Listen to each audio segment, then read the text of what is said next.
Saudara-saudariku yang dikasihi Tuhan, masa Prapaskah adalah masa retret agung. Hari Minggu yang lalu kita sudah belajar bagaimana melihat fokus retret agung kita di hari Minggu.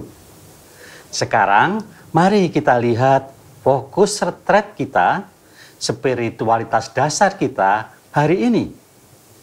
Senin 28 Maret, Prapaskah yang keempat. Mari kita lihat dari antifon pembukaan perayaan Ekaristi yang diambil dari Mazmur bab 31 ayat 7 sampai 8. Ini fokus retret kita. Aku percaya padamu ya Tuhan, aku hendak bersorak dan bergirang atas kerahimanmu, sebab engkau mengindahkan kehinaanku. Kehinaan macam apa yang dimaksudkan dalam antifon pembuka ini? Kegembiraan macam apa yang akan dialami oleh mereka yang hina tetapi menerima kerahiman dari Tuhan? Itu fokus retret kita. Itu yang akan kita temukan dalam Injil hari ini. Mari kita lihat Injil hari ini.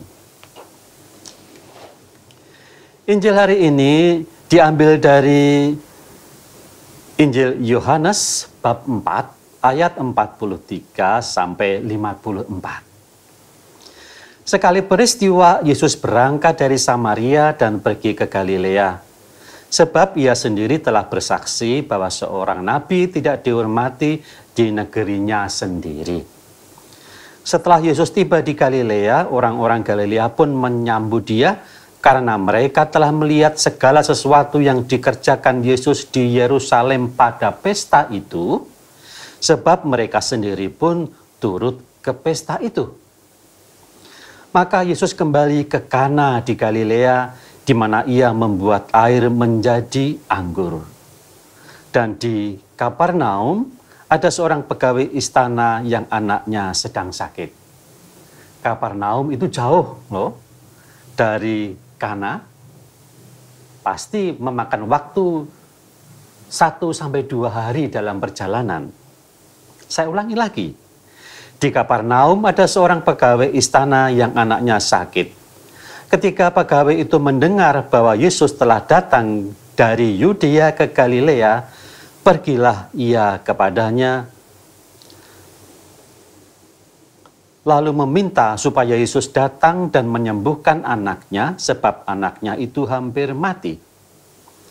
Maka kata Yesus kepadanya, "Jikalau kamu tidak melihat tanda dan mukjizat, kamu tidak percaya."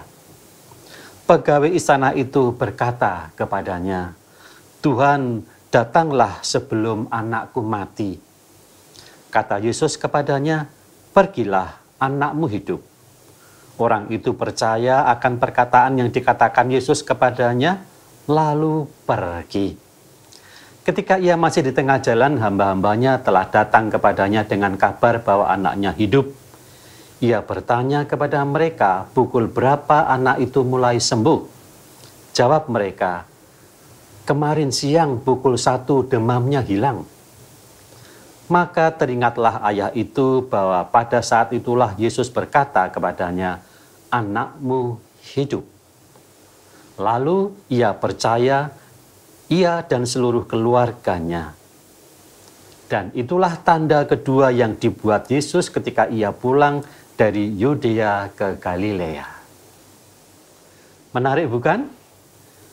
Bahwa pegawai istana ini sebetulnya tidak mempunyai hak untuk menerima rahmat keselamatan dari Tuhan karena dia bukan orang Yahudi asli. Dia adalah pegawai di Kapernaum. Mungkin dia juga seorang proselit saja, hanya percaya saja. Tetapi Yesus berkata, "Jika kamu tidak melihat tanda dan mukjizat, kamu tidak percaya." Tetapi pegawai itu berkata, "Tuhan, datanglah." Maranatha. Datanglah Tuhan. Bukankah itu yang sering kita serukan pada saat masa Advent, masa Natal? Datanglah ya Tuhan. Dan ketika Tuhan datang, semuanya menjadi terselesaikan. Dan ternyata itu dialami oleh mereka yang tidak berhak. Dan itulah kehinaan yang memperoleh kemurahan. Seperti kita sebetulnya orang yang hina, yang sebetulnya tidak pantas mendapat kemurahan, tetapi kita memperolehnya. Maka saya mengajak Anda kembali untuk menemukan fokus retret kita hari ini. Di dalam antifon pembuka perayaan Ekaristi dari Mazmur 31 ayat 7-8. Aku percaya padamu ya Tuhan, aku hendak bersorak dan bergirang atas keraiman-Mu, sebab Engkau mengindahkan kehinaanku. Saudara-saudariku, selamat melanjutkan retret. Anda pasti mempunyai banyak contoh, Anda pasti mempunyai banyak pengalaman, tetapi dari fokus retret kita hari ini, antifon pembuka perayaan Ekaristi dan dari Injil yang baru kita dengarkan tadi akan memberi kepada Anda banyak pengalaman dan terutama semangat, datanglah ya Tuhan dalam keluarga kami, maka kami akan mendapatkan kesejahteraan, kedamaian, dan kebahagiaan. Selamat melanjutkan retret pribadi Anda. Amin.